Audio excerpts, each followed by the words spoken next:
What's up guys? Today I want to share with you the 5 rules of fat loss. Each of these is going to be critical for you to lose body fat and improve your health long term. I want you to think of these rules as pillars where each of them helps support your ideal physique. If you're missing any of these rules in your fat loss plan, you're not going to have the most solid foundation to lose fat, build muscle, and improve your health. Alright, let's go ahead and dive right into the 5 rules. Rule number 1 is that energy balance is king. What do I mean by this? Energy balance refers to the balance between how much energy you eat and how much energy your body expends. If you want to lose fat, you have to be in negative energy balance, which means that you need to eat fewer calories than your body burns. For example, if you eat 2,000 calories in a day and your body burns 2,500 calories, your body's going to metabolize some body fat to get the extra 500 calories that it needs since you didn't get it from your diet. Over time, you'll lose body fat and get leaner because your body is literally using your body fat as energy. The concept of energy balance is independent of food choices, which means that fat loss is not just about eating healthy or unhealthy foods. What do I mean by that? Well, in theory, you could lose weight by only eating candy if you just don't eat a ton. Of course, I would never recommend this, and I'll talk about why in rule number 2. However, you could also gain weight by eating only healthy foods like fruits, veggies, and lean protein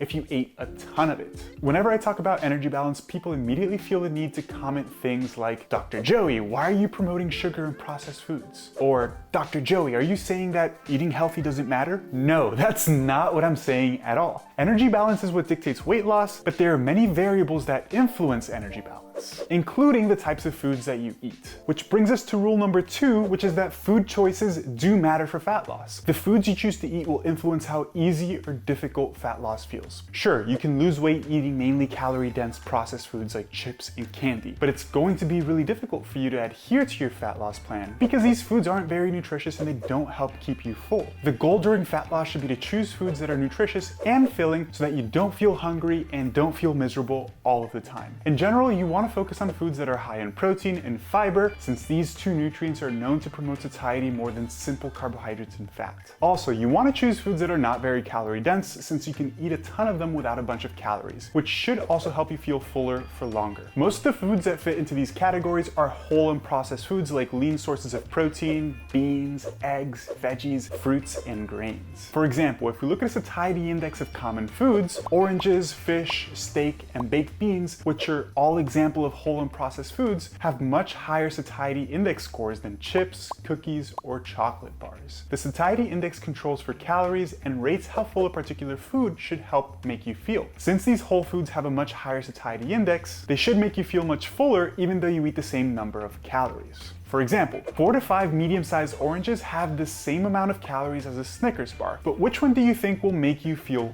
fuller? Since oranges have some fiber and are a very low calorie dense food, they're gonna be more satiating than a Snickers bar. This is why food choices matter for fat loss. If you eat foods that are very satiating, it's gonna be a lot easier to stick to a calorie deficit and actually achieve fat loss. Before we get into the 3rd rule, I have something to ask you really quick. If you're enjoying this video so far, please hit the like button and subscribe to my channel. I make these videos completely for free to help you, and this is a super simple way that you can help me in return. Thank you. Alright, back with rule number 3 for fat loss, which is that you need to focus on processes rather than outcomes. If you want to be lean, muscular, and healthy, then you need to develop the habits and behaviors that are going to help get you there, instead of just focusing on the outcome, which is losing fat. People don't put enough focus on the behaviors that are necessary to change their body. Talk to someone who has a physique that you're trying to achieve and ask them what they do every day to sustain that physique. You'll notice that their lifestyle is probably pretty different than yours. For example, in order to maintain and improve my physique, I train hard 5 times per week, I walk 10,000 steps every day, I don't really drink liquid calories, I avoid alcohol, I might have 1 or 2 drinks per week at the very max. I follow a high protein diet, and I try to eat some vegetables with every meal. On top of that, I go out to eat maybe just once per week. And I prioritize my sleep over going out so that I can feel energized and I can train hard. These are the things you need to focus on if you want to improve your body. It's not enough to just eat less and not change up anything about your lifestyle, because your lifestyle is what caused you to gain weight in the first place. If you don't focus on changing your lifestyle by developing healthy habits, you might lose fat in the next couple of weeks or months, but you probably won't be able to sustain it long term. Rule number 4 of fat loss is that physical activity makes fat loss substantially easier. We tend to hyper-focus on the calories consumed part of energy balance, but we don't put nearly enough focus on energy expenditure. If you're pretty sedentary and just started to focus on your health and your physique, I'd much rather you start by increasing your physical activity rather than decreasing your food intake for 2 reasons. reasons. Reason 1, if you're physically inactive and you have low muscle mass, you probably already have pretty low energy expenditure. So you'd have to be on pretty low calories to lose weight, which isn't really sustainable. Reason 2 is that being more physically active will help increase your energy expenditure, help you feel more energized, and can also help with hunger and satiety regulation. Being physically active is going to allow you to eat more food and still lose fat compared to being sedentary. I think everyone should have a daily step goal. For me, again, it's 10,000 per day. There's nothing magical about this number. That's just what I've found to be realistic and sustainable for my life. Just start tracking your steps and slowly work on increasing them over time. Aside from your step goal, everyone who wants to improve their physique should be doing some sort of resistance training at least 3 times per week. This amount of physical activity will help you build a solid foundation that will help make losing body fat much easier. All right, rule number 5 is centered around your mindset and long-term fat loss success. The last rule is that having a flexible mindset when it comes to your diet is incredibly important. What do I mean by flexible mindset? Well, the opposite of flexibility is rigidity. And in nutrition, a rigid mindset refers to individuals who have a pretty black and white view of food. They typically have a list of what foods they consider good foods and a list of bad foods. And they try to avoid the bad foods at all costs. On top of this, if they do eat the quote unquote bad foods, then they feel horrible about themselves. They feel like they've messed up their entire diet, and it can often lead to binge eating and weight regain. People who are very rigid in their nutritional approach typically have a really hard time improving their bodies long term. So what does being flexible mean then? It means that you don't see foods as good or bad, and you give yourself some flexibility to go off of plan every once in a while as you see fit.